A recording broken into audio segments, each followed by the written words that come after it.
intertextual cardboard experience. Hello and welcome to Intertextual Cardboard Experience. Extremely excited for our tricktastic 20-second guest, Daniel Newman. How are you doing today? I'm good. Thanks for having me on.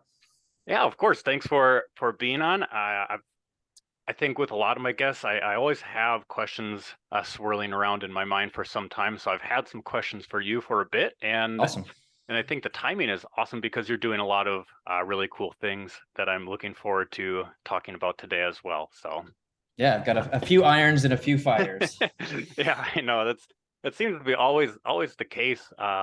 And yeah, I mean, with the people that I'm talking to, and I'm Sure. here for it to hear about it. But we'll kind of get things started, just thinking about some background and trajectory types of questions. But I kind of want to hear about your background and in gaming and board gaming, and what sort of things that you played in your formative years that have influenced your design ethos. Sure. I mean, fairly typical story. Growing up playing, mass market games like Monopoly and Clue. And I remember my first real memory of playing a game was my parents playing Trivial Pursuit after I'd gone to bed. And me wanting to like get in the game, and they were like, "Oh, you won't know any of these questions." And then like I answered one of them, and they were like, "Okay, I guess you can stick around."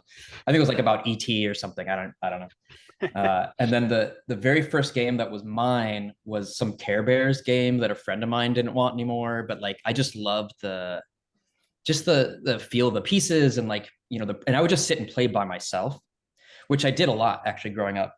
It was hard for me to get folks to play games with for some reason, and I would just sit and play games like multi-handed in my room by myself, and I just enjoyed like the process of going through the games. Um, which I don't. It's funny because I don't really play solo games anymore. Uh, I don't find that very satisfying. But as a kid, I did a lot of that, and I was always wanted to find new games. And I would just sit and play them by myself, which is kind of sad, but also I don't know. I feel like there was something to get out of it. And then I got into kind of more modern games uh, when I moved to New York, early 2000s, and somebody, my brother-in-law, I think, introduced me to Settlers of Catan, and that kind of blew my head wide off. And I organized I got on Craigslist because that was the thing at the time in like 2002, 2003, and I set up a hey, folks, come over to my house and play Settlers meetup. Just like, and I got like about a dozen people, and one of the guys was really into the German game scene at the time and would bring over other stuff. So I learned like Power Grid and Princess of Florence and like all those kind of older Euros.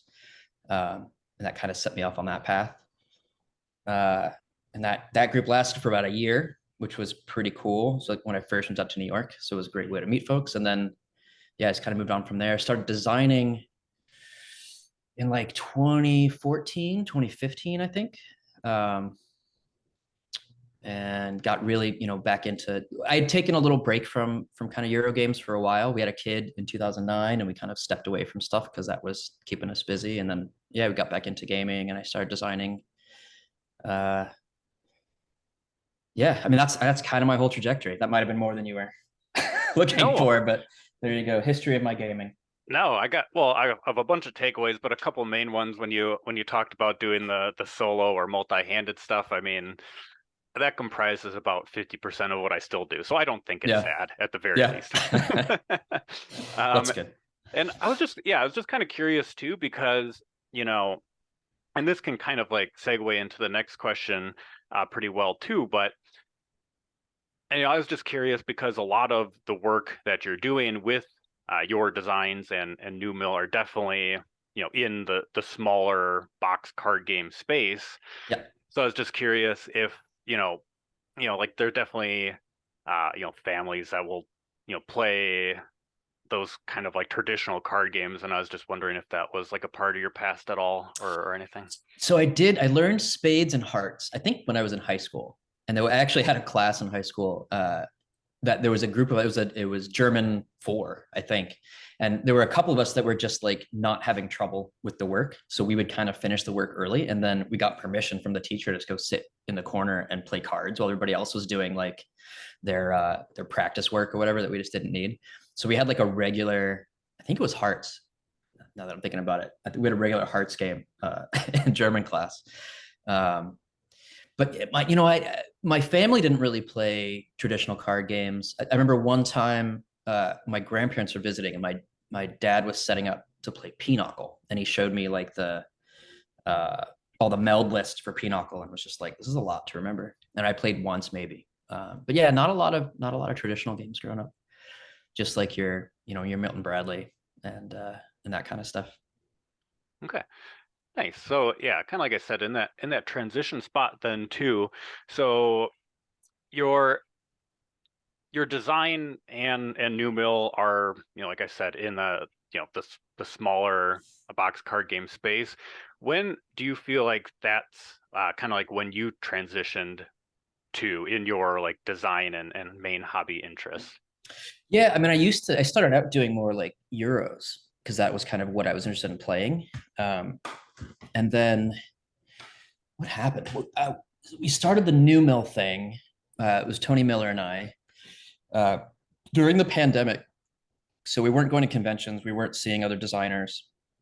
And we both wanted to kind of feel connected to the community still. And we had a couple of designs that were a little smaller that we had pitched to a bunch of publishers, and we often got this response of like, oh, this is really cool, we really like it a lot, but it's not going to fit with what we do. So Tony and I was like, well, why don't we try to do these ourselves? This was back when Twitter was actually useful, before it kind of imploded. And he and I both had a pretty big following and a lot of engagement. So we're like, well, why don't we just lean on our Twitter following and see what happens? Start a Kickstarter, use these couple of games that are pretty much done and see how it goes. So the Science and Seance Society was my first one, which was actually an older design of mine. It was 2-player only, like asymmetrical gameplay. So the 2 players are doing very different things, but kind of interacting with each other. And it did fairly well. So then we did his game next, which did okay. And then we started looking for like friends of ours who had stuff that would fit in this. It was really about this one box size that fit in a small priority mailer. So we didn't have to pay for packaging, and it was very easy to just like slide it in. We did a couple more of those, and then I'm trying to remember what happened with Reapers, which was my first trick-taking game design. But I think I don't know. I'd always liked Spades and Hearts, and there were a couple other trick-taking games I'd played, and I thought it'd be fun to kind of work on a trick-taking game. And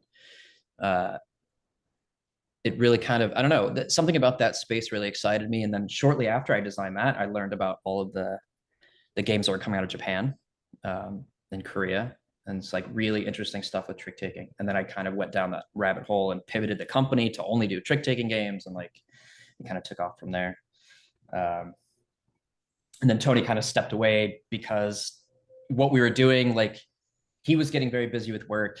I had stopped working and realized that I could be doing the whole thing myself. And because I was pivoting away from what we were doing originally, and I had made all these contacts in Japan, like it just made more sense for me to kind of carry it on my own. And that's where I'm at now. Ah, did that answer your question? I'm not sure that actually answered your question. No. Maybe it did. Okay. No, that was perfect. Okay. Yeah, All right, cool. 100%. No, that makes a ton of sense to me, and it definitely answered the question. All right, good. But no, that then, man, transitioning super well too. Well, okay, here's a point where I think this transitions well, and then my organization for these things is kind of all over the place. But this is a good spot for this question, in my opinion. So, kind of like oddly, I've read the about page on the New Mill Industries website quite a bit. Okay. But I it's that first sentence on the about page that it kind of sticks out to me and is a genesis for some of the questions I have for you. Sure. But it states that New Mill Industries is a boutique publisher with a punk rock ethos who produces small print runs of games that feature clean design and quirky themes without all the excesses of the modern board game publishing industry. So for someone who hasn't, or even has, I mean, obviously I have a few of your games. Well, few publish one of your games. Oh, nice. Publish ones, yeah, right there. Like I think they have definitely like an ethos as stated. But how would you describe the the punk rock ethos of New Mill Industries? So I went back and forth about that.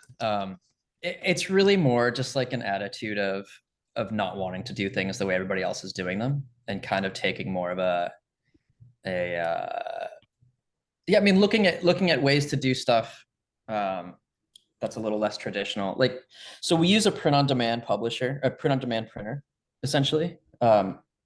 And we do smaller print runs, and they cost us a little more. We don't make as much on it, but to me, it's less about making money doing it and more about like getting cool, weird stuff out there. And that feels pretty punk to me.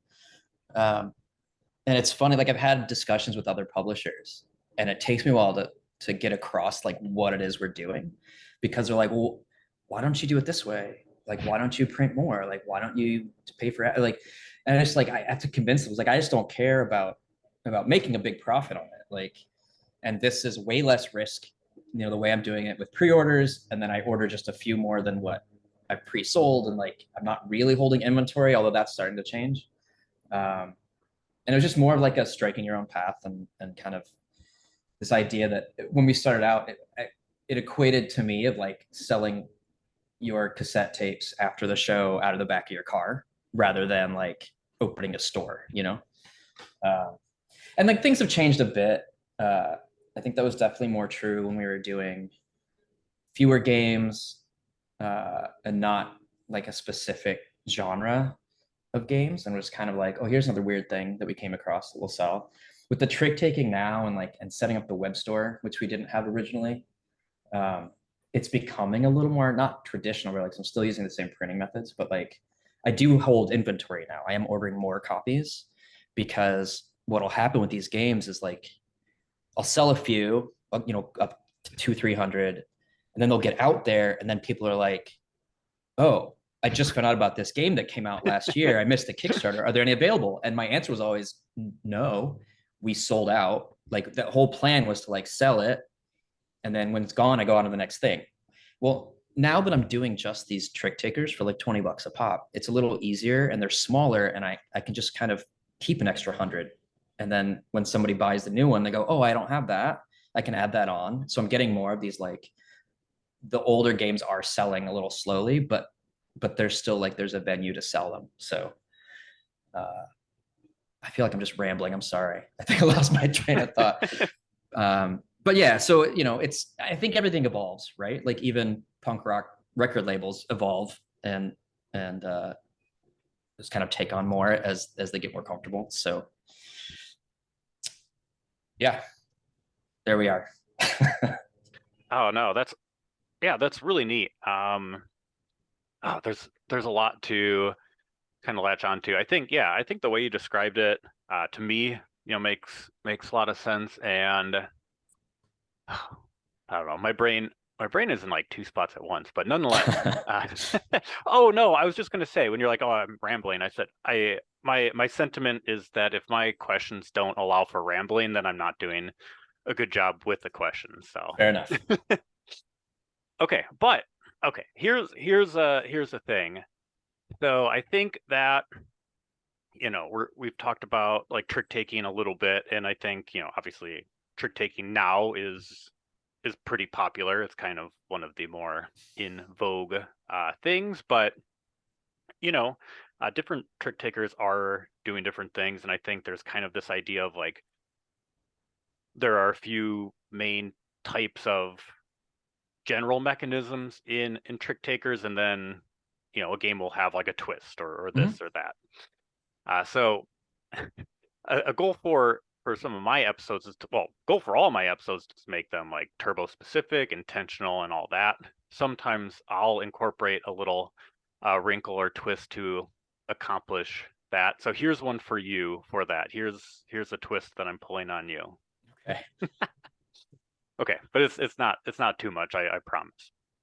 And this is an audio only format, so the audience cannot see me. But I'm not punk rock. I mean, I don't think I've got the hair, but I'm sure. I don't think there's too much that's punk rock about me. But I don't know. In terms of things I'm interested in and styles, I don't know. I'll do whatever. So, but I'm not like turbo familiar with like the punk rock scene in general. So what I'm asking for you to do is to create a punk rock starter set of sorts. Oh no. And okay, and this isn't like the internet, well, you'll see like one of those memes and it'll just be like the stereotypical ones, but more of a personalized one for you. All right. So I have some categories, and you don't have to answer all of them. I have 6 categories. So for a few of them, let's just say 3. You could answer all. I don't really care. It's 100% up to you. You could pick like a favorite, or kind of like the introductory questions. You could pick something in the categories that's like more formative for you, Okay. that you feel has like influenced your tastes in general. Like, Okay. and honestly, the categories could be bad. I think the number one thing that would make sense would be music. So, like bands or musicians. But otherwise, some of the other categories you could think about would be like movies, shows, books, clothing, and then I have a pretty catch-all in other. So Okay. you're creating a punk rock starter set with some of your favorites or formatives So are we or talking whatever. like literal punk rock? Or are we talking about like a punk attitude in a more general sense Hmm. of like, because punk can mean a lot of things, right? Like, Yeah.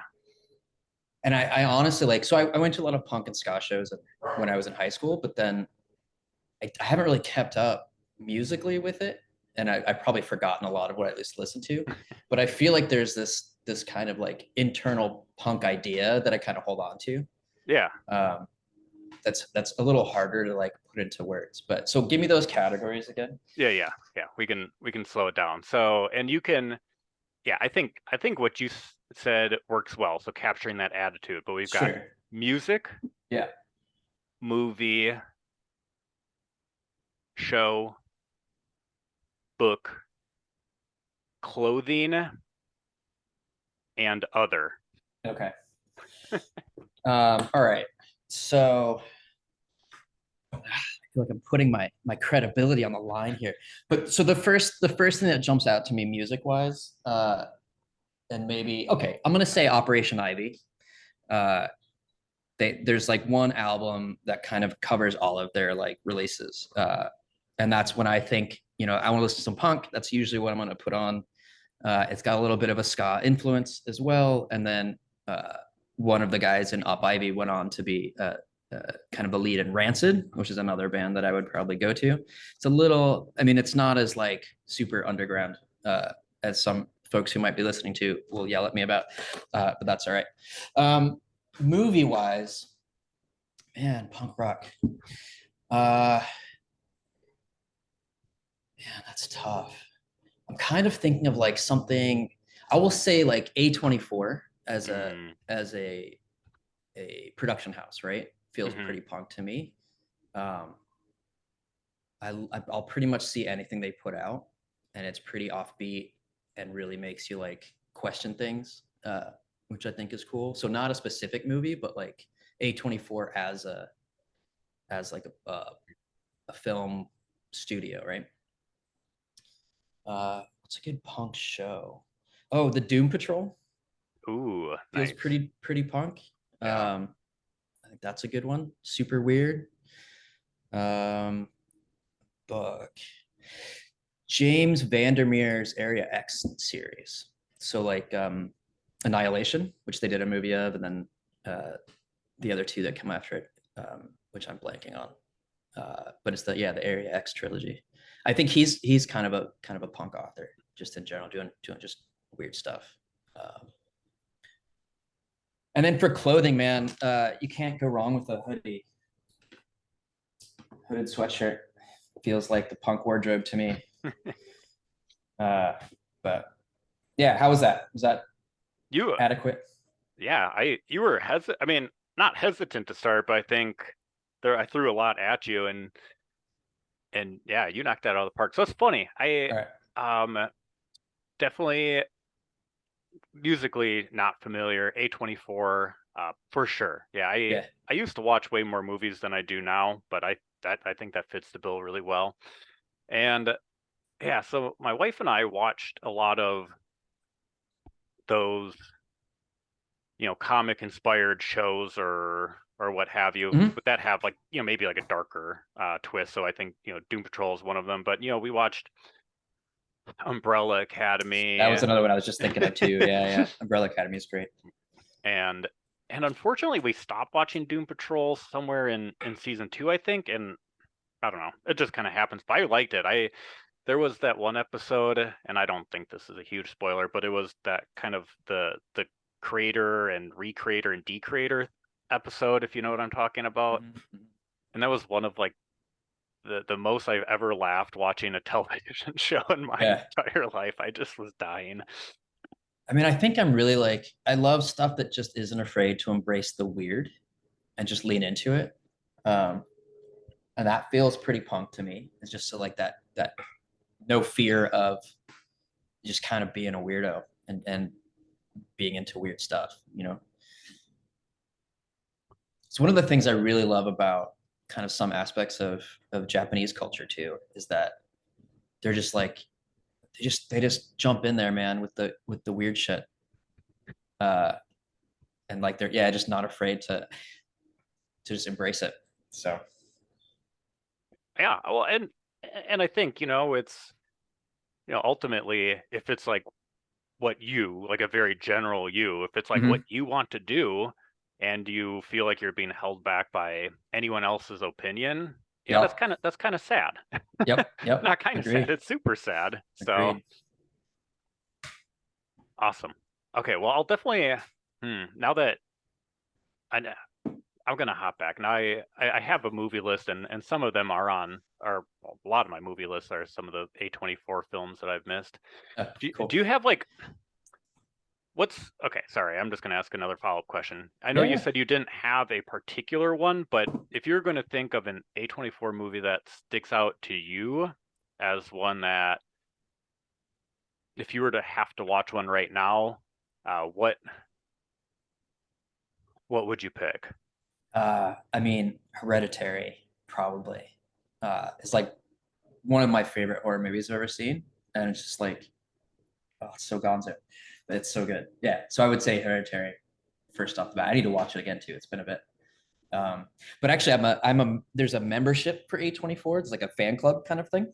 And I got an email. My birthday was last week, and I got an email that they're sending me a birthday present, and you can choose from like one of 6 things. And one of the things was like a deluxe Blu-ray of The Green Knight, which I'd seen in the theater last year actually. So I have that coming. Should be arriving today, which is pretty awesome. So I'm excited to watch that one again too. But like, yeah, I mean, there's so many different movies, and they all do different things, and they're all just, I don't know. I'm never disappointed with the A24 movie. Yeah, I just clicked on their wiki to see which ones I'm missing, and holy smokes, there's like an Oh, absurd there's amount of so movies many. out. Yeah, It's yeah. like I actually printed out. I printed out the list at one point because I was curious and I was like, oh, I want to watch more of them, and I just realized how many there are, and it's just, yeah, it's bananas. all right. Well, I've got a lot of things on the to-do list, but I'll add that for sure. Yeah, yeah. Oh, I saw the TV Glow. That was really good. Civil War was really good. Like I don't know. I just whenever there's a new movie, I just go see it. Men was really good. I remember seeing that a couple years ago. Uh, anyway, yeah, I could just rattle them off, but Yeah, I think looking at the list, I think the one that sticks out to me is I wouldn't say necessarily the most impactful, but one that stuck with me the longest was probably The Lobster. oh yeah, yeah. That's funny because I was thinking of Yorgos Lanthimos first off when you said like punk rock movies. His stuff is yeah super important. Have you seen Poor Things? That was No, his latest. no, Yeah, I it's actually wild. just did tell my wife that I was Yeah, wanting yeah, to watch that though. yeah. Same director. Uh, yeah, it's really good too. All right, well that'll get bumped even higher. I'll All just right. endlessly bumping stuff from each other's Oh, I know. slots. There's too much. Awesome. Well, no, I love those responses and got some music to look into and some more things to watch again now. Awesome. Okay, so like I said, here's where things I think are kind of like going backwards a little bit. But between designing running New Mill and doing the publishing, and we kind of mentioned it a little bit earlier, but doing more and more with New Mill, expanding that with the Little Dog games. You're starting the Indie Games Night Market, life, and everything else. Do you feel like there is one of those things that you're focusing on most, primarily in the game space, and do you feel as if like the balance has changed there? I mean, I'm definitely doing more on the publishing end and like negotiating other games to put out that I am designing. I used to be much more focused on designing.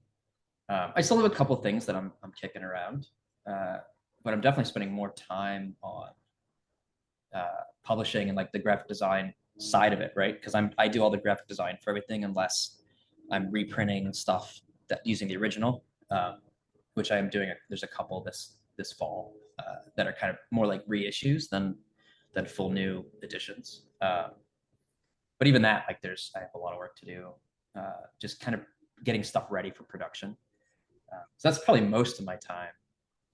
I do still have a couple of games that I'm working on, so there's some play testing there, but it's a lot less than it used to be. And then, yeah, the Indie Games Night Market thing right now is kind of not on hold because it's like I put up invitation for applications and then I'm waiting like till the end of the month and then we got to move forward with stuff. So that's kind of, I don't have much to do with that right now, but that will be, I will have more. That's going to take more of my time, I think, in August probably, as I get stuff a little more ready for that. But yeah, I think the majority of New Mill time is spent on graphic design and production stuff. Very cool. So yeah, I had this question in my head, but I didn't put it down, so it's kind of coming back to me. But how would you kind of like to describe the process of either, kind of having people come to you, with game designs through, community and people that as opposed to, I know some of the things that you've done with New Mill are like kind of like seeking out to like get games like republished and more accessible and bringing them to different places and everything like that. But I guess how would you describe that process overall? Yeah, so I don't really take pitches, and I don't like to plan things out more than about a year in advance, which is one of the reasons I don't want to be inundated with pitches and like try to deal with all that. I mostly want to work with people I know, just because I do things a little looser than most publishers, and like because we work a little differently, I want people to fully understand like what the process is going to be.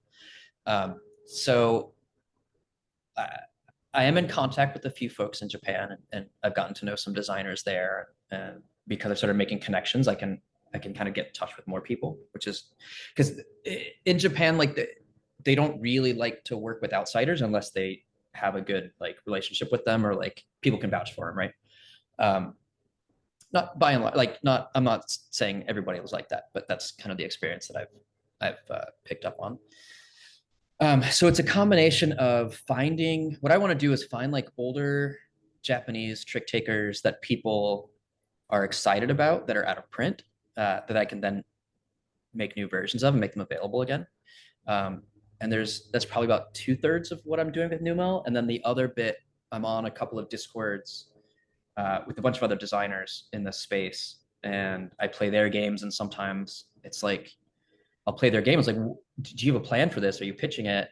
Because if not, like, I would love to do this as a New Mill game. I think it would kind of fit what we're doing. So it's that combination of like finding the stuff from Japan that I can reissue, and then like kind of giving opportunities to kind of newer trick-taking game designers in the US that I've gotten to know mostly. I'm kind of still sticking to that just because like my publishing agreement isn't fully vetted by lawyers or anything, right? Like it's more of like a handshake plus. So like, and again, like it's kind of a punk rock thing, right? Like I'm not, yeah. So it has to be, I have to have like a relationship with folks in order to kind of move forward with things. But yeah, so that's pretty much it. So it's like 2/3 reprints or like reissues, and then a third like kind of bringing up newer unpublished US designers, or folks that are on that server who have had published stuff, but they have weirder things that other publishers may not be interested in. because like I'm fine doing 300 copies, 400 copies of something. Whereas most publishers, like they won't do it unless they can think they can sell like 1,500, 2,000. So I kind of look for that weirder stuff that has more of a niche interest that I can satisfy.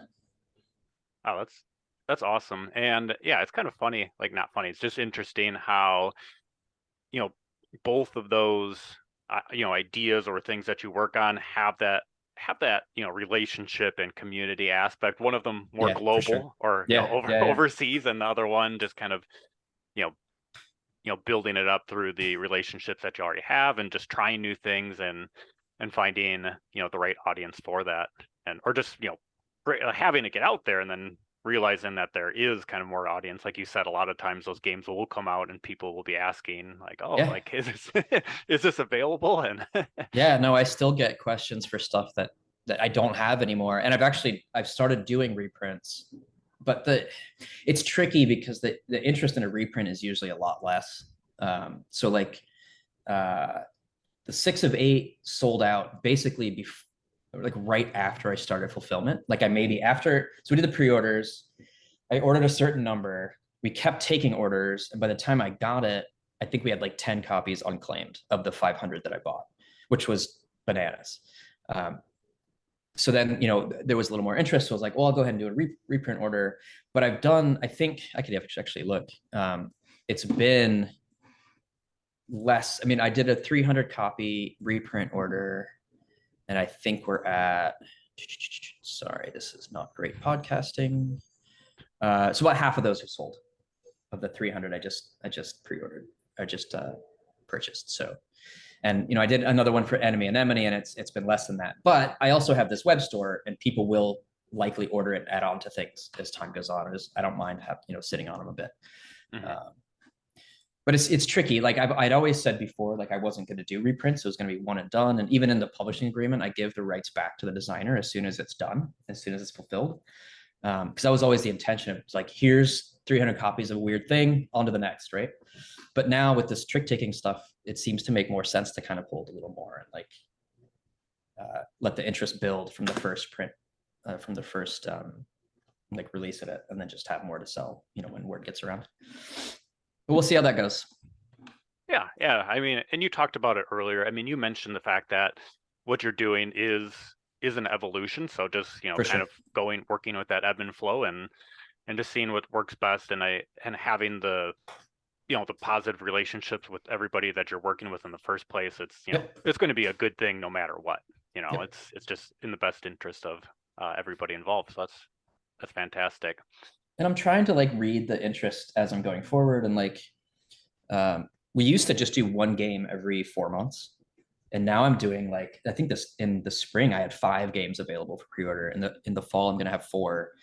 And as long as people are still interested, and like, I'll keep putting stuff out, but again, like it'll ebb and flow depending on, what sells and where the interest is. I'm really hoping that this isn't like a bubble of trick taking and like people will be like, I have enough now, because that'll just end the company. But we'll see. Hopefully not. But that's why I don't plan more than about a year out, because I don't want to get stuck like with commitments that are just not going to go anywhere for me. So yeah. And I think, I just, for my own personal taste, and I think, as you're seeing with the people that are buying your game, there is an interest in finding stuff that isn't, the usual, finding stuff that is a little more out there. Like, I don't know, to me, just like as a consumer, I think I'm, more willing to, take a risk or take a chance on something that's trying, as opposed to like doing something that's doing the exact same thing with just a different coat of paint or whatever. Yeah. And that's what I'm counting on, right? Like that there are enough of folks like you that will still be interested in this for a while. So yeah. That's fantastic. Okay, so I kind of have just one follow-up question to that, the balance of the things that you're working on, as like with the designing and the publishing. Mm-hmm. So what would you say that your kind of current decision space for deciding whether a game you design is something that like you want to publish, as opposed to something that you want to try to get published elsewhere? It is interesting. And I do wrestle with that. So I'm still designing like trick taking games for the most part. I've got a couple right now. And I think I just always assume that I will do it myself unless there's interest. But the only person I really show it to is Joe from All Play. I just have a relationship with him, and like I'm talking to him pretty often. And every once in a while, I'll be like, "Hey, do you want to take a look at this?" Because he's one of the publishers that is also putting out a lot of trick taking. So I'll just show it to him when I see him, and then he'll kind of get back to me or not. Like I have one right now that he's considering, but I have another one that like it would be weird for them to do because of what you would need to include in the box. So I have a trick taking game that's I'm actually going to do. I'm going to release at Indie Games Night Market for the first time. It is a shared hands partnership trick taker, but you're sharing hands with your opponents. So it requires card stands. I'm not going to sell those card stands. That would be too expensive. But if somebody like All Play wanted to do it, they would, right? Because they can't count on people to already have that kind of thing. But I can do that. I can be like, yeah, if you want to play this, you need card stands. Here's where you can get them. You can't get them from me. Good luck. And that'll be fine. I'd be fine with that. And I feel like my customer base would also be okay with it, right? Like I can get away with that. But All Play probably couldn't. So that's why I was going to do it that way. But I have another game that I am considering doing through them. And if they don't want to do it, then I'll just do it myself. And it's really not that big a deal. Like I have the infrastructure. It's very easy for me to just add it to whatever my kind of sneak it in with another group of games. And I have that flexibility. So yeah, I guess it just depends. I don't mind, I'll make more money if I give it to somebody else to publish who can do a lot more copies. But I'm also fine just doing things myself. That's neat. Okay, this question definitely wasn't in my head because I didn't know about the shared partnership opponent thing. So this is something, if you were going, this is a stupid question, so I apologize in advance. That's okay. I do have, actually, oh my goodness, my room is in complete disarray. That's but right. Somehow, right next to me, look at this, I got three cards nice. stand. So this I could play. You would need one more. I would need one more. Yep. Yeah. No, I bought one for my favorite color, my wife's, and my brother's. So I just have to get like a random one. Say if I need to make a random one, what would be the best object to make an impromptu card stand? Impromptu card stand. Oh man. I mean, I have a 3D printer at home, so I would probably design something and 3D print it. That's what I would do. But they're also like super cheap on Amazon. You can get like a set of card stands for like $15 or something. Mm-hmm. What would you use impromptu wise? I don't know, man. That is a weird question, Ryan. I know. I've embraced the weird. All right. Yeah. I appreciate it. No, I didn't say it was bad. Weird is not bad. You could take like 2 game boxes and like stick your cards, like push them together and then like stick your cards in between them, or a couple of books, something with a little bit of height that you could just kind of wedge the cards in between. That would work pretty well. Oh yeah. Yeah. I mean, here, so I showed you my copies of Charms, Inflations, and then Enemy. And I have Charms and Inflation next to each other. I'm just putting the cards. Yeah, that works. Perfect. All right. Yeah. So something just straight and have something that has a little bit of weight so it doesn't move around too much. So instead of like pitching, selling, card stands, you could just say buy more of my games. Yeah, there you go. Use the boxes. Use the boxes. Perfect. Best use. Okay. All right. Well, that works. Okay. Well, we should. I mentioned like a twist. So like, I talked about, the twist in the episode was the punk rock starter kit set thing. So I just have two questions about games, and then we'll kind of get to some wrap up stuff. Okay. But what would you say is your favorite trick taking game that has like a pretty straightforward or kind of classic feeling that just doesn't have like that wrinkle or twist or anything like that? So I mean, Spades I think is my go-to answer for like a traditional trick taking game that just like is straight ahead but super satisfying. In fact, right before this, I played Spades like against the computer, like 2 games of it, just because I was like, I had an itch, and I played Spades with some friends online a couple days ago. But no, that one always hits for me. Um, I also like, I want to explore more of like the kind of traditional German trick taking games. So like with Little Dog, I did a print run of Schafkopf that Cy Beppu had designed a specific deck for Schafkopf. And I really want to play that one some more. And there was Konigrufen I played recently, a couple months ago, maybe. These like hidden partnership, variable partnership bidding on how many points, or how, like there's restrictions on what you're trying to accomplish depending on how you bid. There's a lot of interesting stuff happening in those games that I haven't had enough experience with, but they seem really interesting to me. Nice. Yeah, I haven't played Schafkopf, but Yeah. I mean, okay, here. This is my trick taking knowledge is okay. So is there like a main, is it sheep's head, or is there like a main differentiation? Schafkopf is German for sheep's head. Okay. I think there may be a slight difference in like how Americans play sheep's head versus Germans playing Schafkopf. Because like all of those traditional games have evolutions, right? Like people come up with house rules and they teach those to other people, and then like so they differ a bit. But yeah, no, Schafkopf is sheep's head as far as I know. All right. Okay, I guess then I've definitely played some different hands of that. Sure. One of my probably more played games, especially growing up. Oh, cool. Yeah, that's kind of northern Midwestern, right? Sheep's head. Oh yeah, like that, and then euchre, which I don't think I was gonna say. Yeah, I played euchre once, and it just felt like weird spades to me. I'm like, why would I choose to play this over spades? Just spades with weird rules. But yeah, I mean, there's Wisconsin. I imagine euchre is a big deal. Mm-hmm. Yeah, then I started like looking into some of the different like whists out there, and I think I played one online, and it was good. It was what it was. Yeah, whist is it's like your most straightforward trick taking, right? It's just like win as many tricks as possible. It's like the first team to get 7, I think, is the winner, right? Yeah. Of the hand. I was at this trick taking convention this last February in Cincinnati, and we played this game called Military Whist, which was just whist, except you're playing with like, I think you can have up to like 30 teams or something.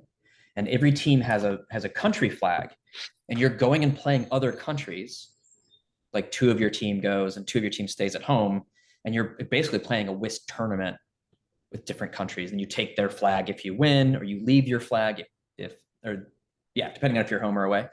And that was fun. I mean, whist is not that exciting, just because it's like it's very straightforward trick taking, and you either have a good hand or you don't. But the giant tournament thing was a really fun way to do it. So is there like a speed element to this? So like if you get to places faster, no? Okay. No, because you're doing them in rounds. So like if you finish a game, you just go back to your table and you wait for everybody else to catch up, because then you have to find out who's playing who next and all of that. So yeah, there was no speed to it. A lot of trash talk though. That was wonder like if that can be adapted into like I mean, obviously it'd be limiting, you want games to be like more accessible, and this would make it less accessible, but like have like a physical speed element to the game. Yeah, I'm sure somebody's done that. But I haven't played it. Yeah, well, I probably wouldn't, but nonetheless, it'd be a thing. Yeah. Okay, so this doesn't necessarily have to be your favorite like game, but what would you say that your kind of favorite like twist in a trick taker is then? So we went from like the straightforward to what's like the wrinkle or thing that you think is the most interesting, whether it works well or not. I mean, one of my favorites actually is Charms, that does the splits the suit and the rank on different cards and has you combining them. That's like one of my absolute favorites. So the fact that I got to publish a new version of it, which it was originally called Dois, which means 2 in Portuguese, absolutely blew my mind. It was one of the first. No, it's not exactly true. It's kind of the game that made me want to pivot fully into trick taking for New Mill, and being able to publish that one, and Zimbabwe Trick, which is kind of the opposite in that there are no suits really, just ranks, and you're playing them in front of yourself, and they build up numbers. Just like, I mean, almost everything Taiki Shinzawa does is just like, he's kind of a deconstructionist, and he's like, well, what can I do to this and make it still be trick taking? It's just super cool. So I'm always interested in seeing what he's doing. So yeah, I mean, generally my answer is, what is Taiki Shinzawa doing? And that's what I want to see more of. But yeah, just the creativity coming out of the Japanese card game scene. It's wild. And it's cool to now like be part of that, between like bringing games here and selling them when I go to game market, or republishing stuff. And I have games that are getting published in Japan now, that I've designed. So like I'm seeing both sides of it, and it's wild that I'm now a part of that. So yeah, that's fantastic. And I know, yeah, so kind of thinking about, your interest in the Japanese trick takers going to Tokyo Game Market, that's a lot of, well, and what you're doing with just your publishing in general is the inspiration for this indie games night market, yeah. which I think is like a really like fantastic idea. And I don't know if I pardon my pun, play my cards right, I would love to be out there. Yeah. I don't travel the most, but that'd be fantastic. And I guess thinking about that for a second, you talked about it a little bit when just application process, and that's what you're going to be working through in August, a bit back. But I think provided that this first year kind of goes the way that you want or expect it to go, what do you think the ultimate goal or vision is for it, provided? I'd love it to be its own thing, right? This is really kind of a pilot for the idea, piggybacking off of PAX Unplugged, which is actually kind of one of the weirder board game conventions. Makes a lot of sense, I think. It's also very local to me. Philly's like a 2-hour drive. So it's one that I often go to, mostly from proximity. So I think it's a really good fit for the start of it. But yeah, like down the road, even if I'm not doing it, if it catches on and somebody else decides they want to do like an indie games market similar to Tokyo Game Market, because that was the idea, right? Like bring that idea and that aesthetic and that ethos like to the States, because there's nothing really that exists for really small run, like really odd, you don't know what you're going to find, you may never see it again kind of games, which is a shame, because like there can be some really cool stuff that comes out of that. And the US market is very much like focused on retail stores and higher production and all of that stuff. So even just being able to foster the idea that there's value in these kind of weirder things, the smaller runs, like I'd be totally fine if somebody else decided they wanted to do it as a large event. And I've actually already heard of a couple other people who are considering doing small ones around the country. So that's awesome. I don't need to own it as long as it's happening. Like I'm happy. So, but yeah, I know I'd love to see it become a bigger thing. Awesome. Cool. Well, that's great. And that kind of will lead us to the final couple of wrap-up questions. The last one is going to be, we kind of mentioned some of the things that you're working on, but just in general things to look out for from you. Yeah. But before we get to that, my forever penultimate question is just like a text that's been stuck on your mind. So I did make you come up with other things that interest you, but what's something that you have watched or played or read or listened to recently that you're like, wow, that was really good? We just started, there's a show called Counterpart. I don't remember when it came out. Let me see if I can look it up while I'm talking. But it was on Stars, I guess, and starred J.K. Simmons. And there's like this split reality. 2017 was when it was out, I guess. So it was a few years ago, and I watched it once before, but I just started rewatching it with my wife this week. And it's just, I don't know, that a lot of like nature, the nature of identity and self, and like there's a lot of stuff going on in it. But it's basically like 30 years ago, a scientific experiment went wrong, and it's created us another reality that mirrored our own. But then over those 30 years, they've diverged, and now there's kind of tension between, and there's like this one government organization that's kind of managing interfacing with the other world, but like it's very tense and things are going awry. But I've been really enjoying watching that again, and there's a lot to kind of mull over after every episode. So that's really fun. Yeah, that sounds like a show that definitely warrants a rewatch. Yeah, for sure. So, and like an odd board game link, but I want to say that I saw like some video. I didn't watch it. That it showed J.K. Simmons and just doing some, camping or RVing, and it was just him talking about like board games that he was interested in. So, oh, that's really? kind of funny. That's Yeah. wild. If I think that exists, I don't think I'm making that If up. you find that, send it to me. I would love to see it. Yeah, I'll look like right after this. Okay, but yeah, so we talked about that you kind of have a fall release, maybe a game that you're going to be bringing to the Indie Games Night Market, the reprint of Reapers. Yep. Is there anything else that people should be looking out for from you? Oh my God, there's so much. I mean, there's there were the 5 games that I made available in June. Mm-hmm. 2 new ones, which are actually reprints of Japanese games, 7 Prophecies, Icarus Club, that share a mechanic, but they feel very different. And then there was the reprints of Enemy Anemone, which is now in the kind of standard New Mill box, which is cool, and has a few more Anemone cards in it because I didn't need the rules cards because of the actual rule booklet. Reprint of 6 of 8, and then Spring Cleaning by Jonathan Cox, who has a very popular YouTube channel. It's his first published game, so that was really exciting to help him. We did that through Little Dog. So his wife actually organized the art and the graphic, and she did all the graphic design. And Little Dog stuff is like, you bring me all the finished files and I'll sell it for you and distribute it, but it's your thing. I'll do the back half. So it's a way for me to get more stuff out there without having to do it all myself, which is cool, and help friends like who want to do things themselves but need a little help. So those were the 5 from the spring. This fall, it's 3 Japanese reprints. So they're all super weird and a little spooky. So Somnia, which has all new art, which I'm really excited about. I worked with the illustrator who did Lunar for All Play, and she was super awesome. And then Man-Eating House and Idle Hands are pretty much straight reprints using all the original art.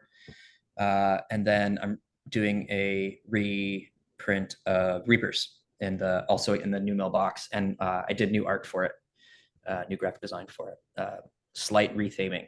I'm really excited about that. It's looking really good.